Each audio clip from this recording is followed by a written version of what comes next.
welcome to Orlando 2 Supercross event. This is where we race dirt bikes inside a stadium and do jumps and turns and twists and twirls. Apparently the track is the same. Almost. So I don't know what that means. Also, Florida weather, I know this is definitely like a cliche, but it is very unpredictable. Like wherever Cam and I were this whole week, for the most part, was beautiful. And we were bouncing around to different parts of Florida a little bit, but apparently here at the stadium, it rained a lot. So they didn't want to untarp the track and then just have it be a sloshy mess. So I guess they just left it exactly the same and then changed like 2 of the rhythm lanes up. Tell me about your week. Oh yes, good week, very good week. So because the videos haven't come out yet, but there's a bunch. Yeah, we got a whole bunch of videos on deck. At least 4, I think. So we put out one video from Sandlot, but that was my friend Ryan who sent me a message and then just showed up and helped out for the day, and he put an edit out from Sandlot. Cam's edit will be coming out from Sandlot next week or the week after. We have a video with Carson Brown, whoop tutorial, which should be really cool coming out, and then we have a vlog from my training at Ratrace. So we have 3 videos on deck. All should be really cool. Got 2 days of riding in this week, which is, as you guys know, rare for me, and I feel really, really good. So it should help. I tell you what, it changes my mindset, like even going into this morning. I don't feel as nervous because I've been riding, and it just feels like, oh, I'm just gonna ride today. Where I think in my mind has been relating riding with the nervousness of racing the past 3 years, because the only time I ride is race day. So it's like every time I get geared up, I'm freaking out because I know I have to go race. Where today it's just like, oh, well, I'm just gonna go ride again, right? So we're gonna go check out the track. We got some new O'Neill gear today, so you guys will be able to see that. I think it drops this weekend for people to be able to buy as well. So brand new pants, brand new jersey, not just the colorway, but the fit as well. Oh, we got a substitute mechanic today because, again, like Jason dropped my goggles in the mud.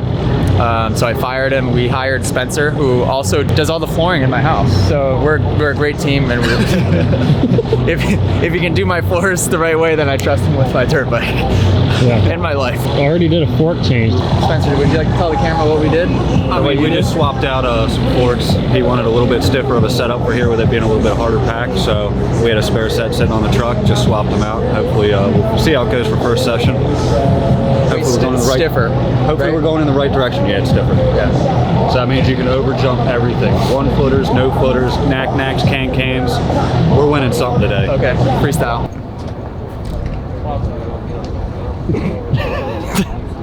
Exactly the same layout. Beginning of this rhythm's different. You can tell the first short lane going that way looks different. I can see a tabletop from here. And then once you go across the mechanics area and turn left, instead of that weird stupid bounce thing, which was actually really dangerous, into the Supercross triple, that looks like a full rhythm lane as well. So it'll be a more difficult track, you would think, than it was last weekend. The only big factor is gonna be the whoops. If they made them smaller or not, I don't know. I hope they didn't. They look dry as a bone though. Same situation. You can see like the tops of all the obstacles are super dry. The pockets are all mud. It looks less wet than last week. Yeah. I'm sure it'll be bad for time qualifying, and then it'll be really good tonight. Great. It's usually always like that. So double 4 all the way over the tabletop, 2, 1 inside on off on the left. Because if you double out of that, double or triple out, you're not getting inside. Do you think that you think you can make a sick edit of the track real quick? Okay.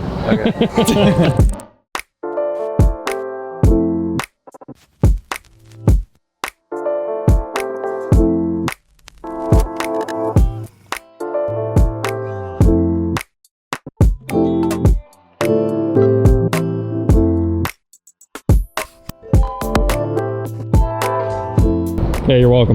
There's your edit. There's your edit of the track. I hope it came out sick. I'm pumped. I think the track looks sick. Whoa! I don't think this is mine. Sorry, this is more interesting.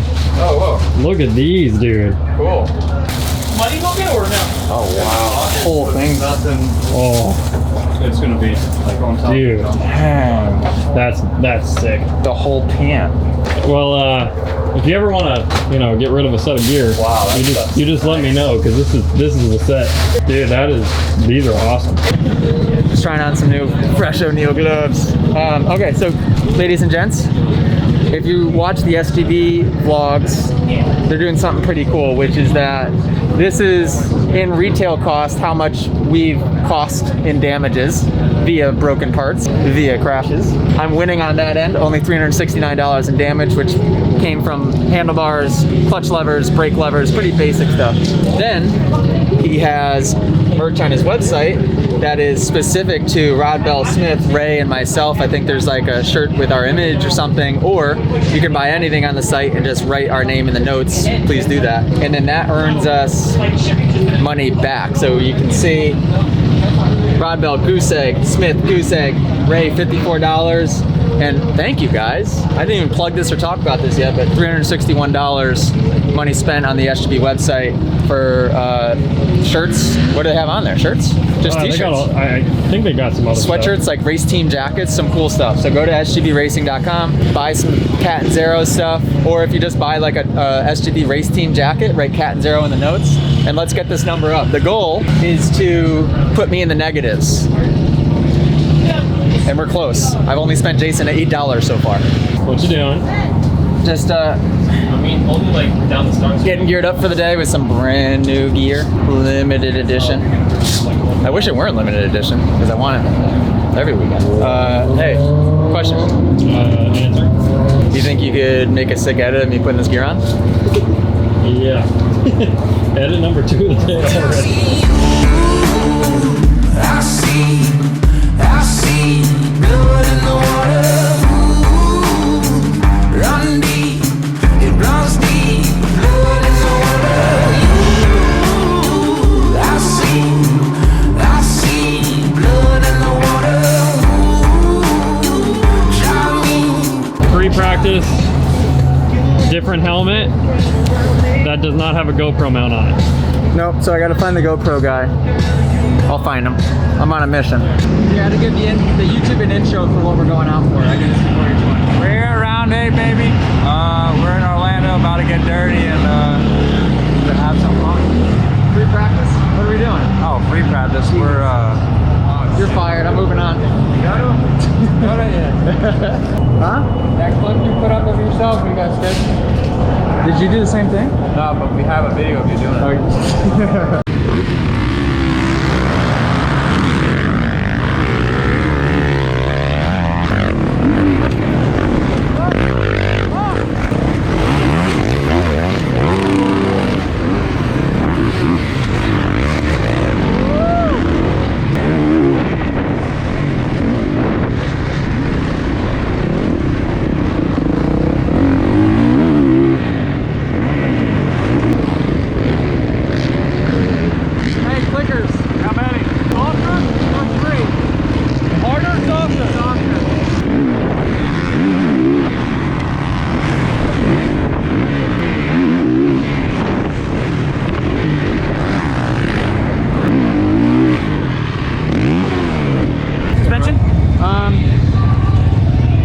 shock could keep up a little bit more with what the forks are doing, but Do you think going stiffer on the shock would be better for you? something. I don't know which direction, but like a good example is when I go after the mechanics area, double in, and then have to seat bounce quad all the way over that thing. Solid. It's, You're not getting the pop. There's not a whole lot of hold up, or at least that's what it feels like. And it's the exact same type of sit-in that the quad over the table at Rack Race is. And I felt like I was wallowing out in that. You want to try a different shock? Yeah, I don't think I need a giant change like I did the forks. Okay. Alright. And then we won't that's all we're switch it. We'll just do Yeah. shock. We'll do shock adjustments. I'll walk back, you're good. I felt good overall though, like I did some big stuff. You're looking smooth, like that quad looked greasy. It's hard, dude, it's huge. You found a GoPro mount. Cool. Yep, found the GoPro guy. Felt good. Tentative in the whoops because first of all, they're gnarly. Second of all, that bike felt so different with those forks. In a good way, I think. It just took a little bit of getting used to. I had Heart Raft intro was in. And he got so nervous, like he didn't know what to say. And then when he did talk, he was talking so quiet that I just said, "You're fired," and I walked away. We love Heart Raft. And for that one? Yeah. Cool. Yeah. I'm excited for that. Me too. I'm glad you were able to actually get Spider too. Yeah, the guy at Spider seems super nice. Yeah, they are. They're a great group. I love it out there. Thanks, dude. Yeah, man. Thank you. How the heck did you get it? Are you the one that said you're one of the flaggers or no? No. Oh, you're just literally the first person. I came in the back way. You saw him running, didn't you? Yeah, I came in the back way from last week. I was like, you know, I'm gonna try that back way, see if I can get in. So,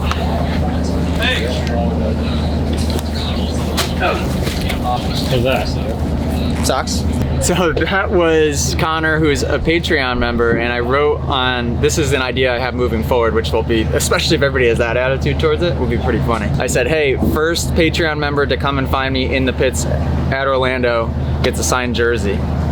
And he just comes running in, AJ, Patreon. So we're gonna do this every race moving forward. It might not always be a jersey, it might be number plate, I don't know, goggles, whatever. It'll always be something. So that way kind of everybody has a chance. Sorry all my guys in Europe and all over the world that can't make it to a race, but at least for the people that are all over the country going to these races, come find me, first person at each race, get something signed, and gets in the video. All right, anyway, intro us in. What are we going out for?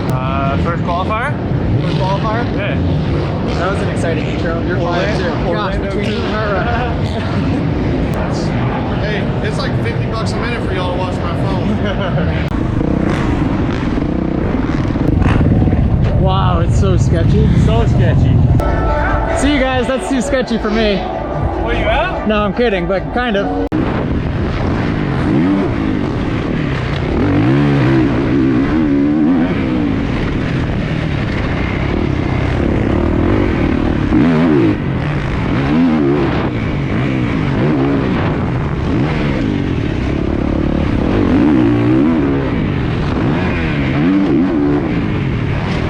Dude, you look the best you've looked all year.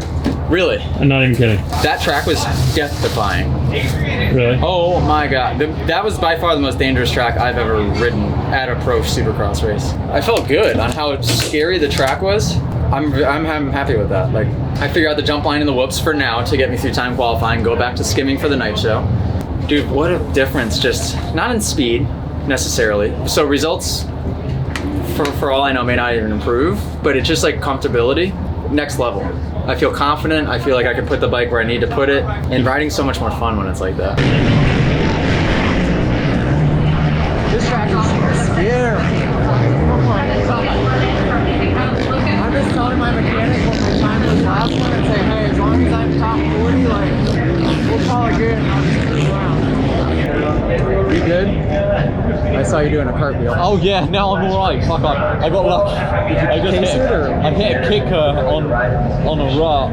I was taking it on the right. I hit a kicker, and then I got lucky. Like I actually landed on the backside. I was on a lap and I got distracted and I was moving so off.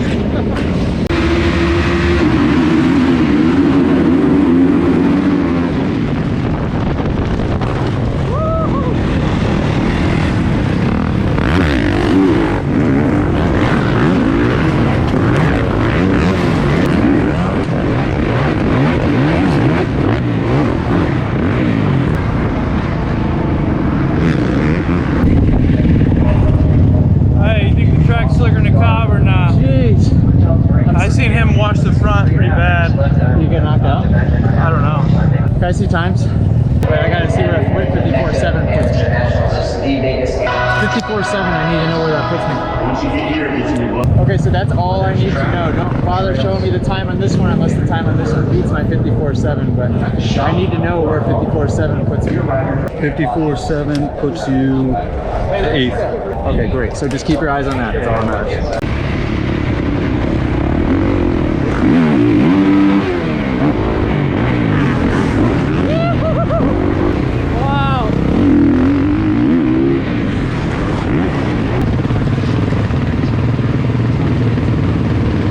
That's when you know it's bad, right? We got 2 red flags, 2 times out. Entiknap got taken out.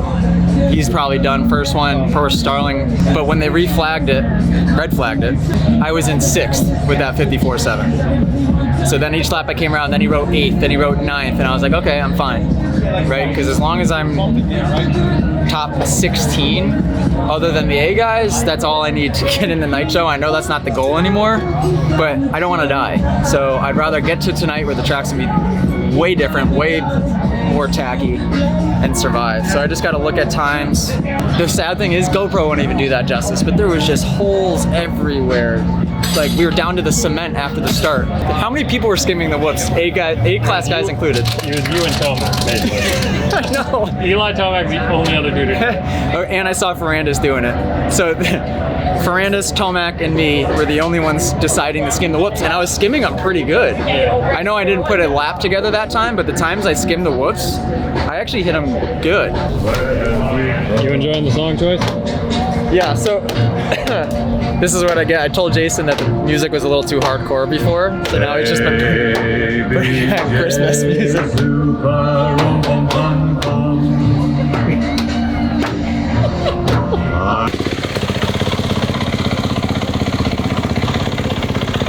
Alright, 4:15, heat 1. Gonna go do some jumps.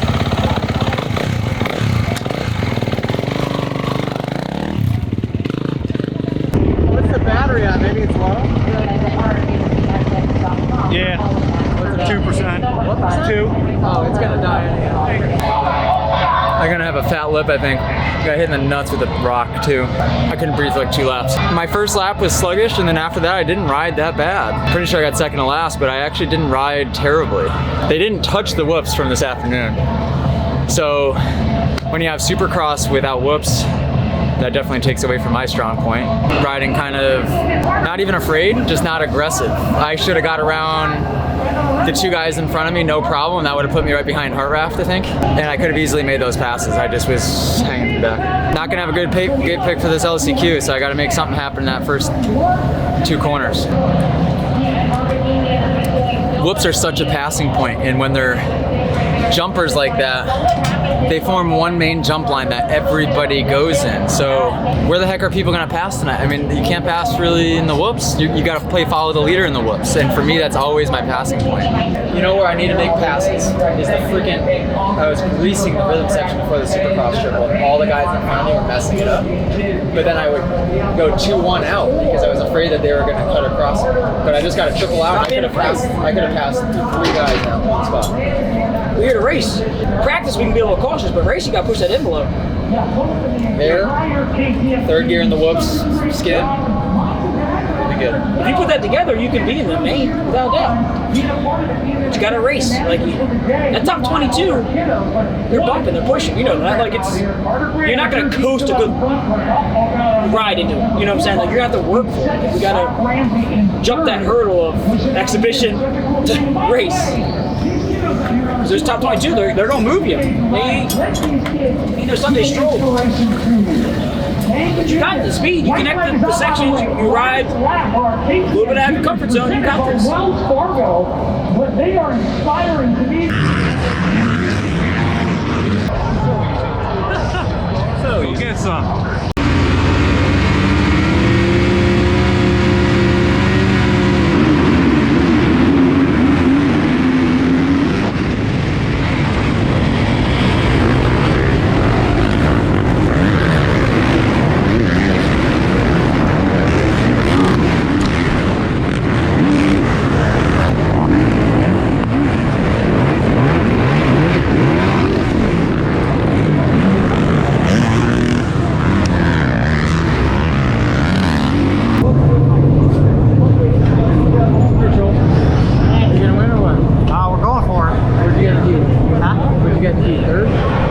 No, 4th, but I was like outside the top 10, so yeah. How's the track? Really good, really good. Just man up in the whoops. Yeah. All right. Good luck, dude. Okay, so where do I begin? Wonderful start. Real good start. My gate wasn't that good either. I was gonna. Terrible. It had like a, well, no, it was terrible as far as location, yes, but it was also not the greatest rut. But I just killer reaction time, and then stayed on the gas long into the first turn, which I was proud of. Drifted the first turn really fast, which I was proud of. Doubled into the rhythm section, which I was proud of. I did a smart move in the second turn. I went up really high to protect myself from whoever, because I was like riding to the outside of Norin, just to make sure I didn't get hit by whoever was below me. And then first, second, third, hit the Supercross triple. Norin didn't. I don't know if he thought the guy in front of him was gonna roll it or what, but then I had to slam the brakes and double it. And then I think people actually jumped it beside me, right? So I went from 4th or 5th back to 7th or 8th real quick. Rode pretty decent for the first few laps, and then just got exhausted. But I will say that was the most intense race I've had yet. At least I was racing people. Oh boy, overall,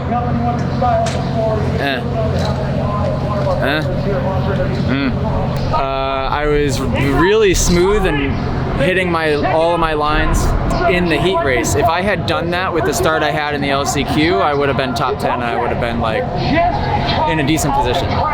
Didn't have the speed to qualify today, but what happened in the LCQ, once I got the good start, I just started to panic a tiny bit. I didn't panic nearly as bad as whatever other LCQ. I got a good start in like 2nd or 3rd round and then dropped the anchor. But I stayed up front for a little bit, dropped the anchor at the end because I got tired. Overall, just one of those tracks I didn't want to get killed on, I guess, so I rode a slightly tentative all day. Leaving here, going straight to Arizona. I'll try to make a vlog of my own while I'm in Arizona. And then we got an exciting week before Daytona. Heck yeah, we're gonna have some serious stuff coming your way from that. We got 2 days with Jet Lawrence, we got a day at Dreamland, and then Daytona Supercross. So I'm gonna eat this banana. And somebody today, you would have laughed if you heard this conversation. They go, oh, we love the videos, we just wish they came out consistently on the same day right after the race. And I'm like, you wanna know what's the single deciding factor on that? And they go, what? I'm like, internet speed at the freaking hotel. Yeah. And he started cracking up. So those of you that are wondering like why sometimes it's on schedule, why sometimes the video drops on Tuesday, it's not because he's being lazy. It's because it's done, and sometimes the internet speed is like 1 MBSP, whatever MBSP stands for. Megabytes per second. Megabytes per second. Where like my house is like 800 to 1,000. Like a good internet is like 75 to 150, and we're working with 1 sometimes. So it's like. Can I just say something real quick? Yes. Last Saturday's vlog, Orlando won. I have never finished all 3 vlogs so early in the day. Like I finished at like 7:45 and started uploading on Sunday. On Sunday, yep. And they all finished uploading on Tuesday. So it was 36 hours of upload time. Legit. Awesome. Like they were done edited, they were just waiting, they were loading on YouTube. We would like go to Disney, like spend the whole day at the pool, come back and it was at like 17%. We're like, oh God. The good news is Cameron goes home tomorrow morning, so he'll have his internet, so these should come out on time. Well, they'll still come, because I gotta fly all day tomorrow, so they'll still come out on Tuesday, but. Okay. Oh well. So I tried my hardest, guys. Subscribe for God's sakes. Let's get to 100,000. That's my goal for Supercross, and we're not on track, so we gotta go a little quicker. We need a miracle. We need to throw like a backflip on the finish. We need a miracle, but I'm keeping hope. Subscribe to the Patreon. I gave away a signed jersey to a Patreon member today. I think we got that on film, but he forgot to turn the mic on, so that's strike 1 for Cam. Yeah. Subscribe to Cam if you feel like it. Let's get him to 2,000. By Daytona. That's a good goal. Easy goal. 2,000 by Daytona for Cameron. Let's make it happen. Subscribe to him. His stuff is good to watch, and it's way different than my channel. He films in the same day, but it's a completely different video, completely different perspective. All right, toodaloo.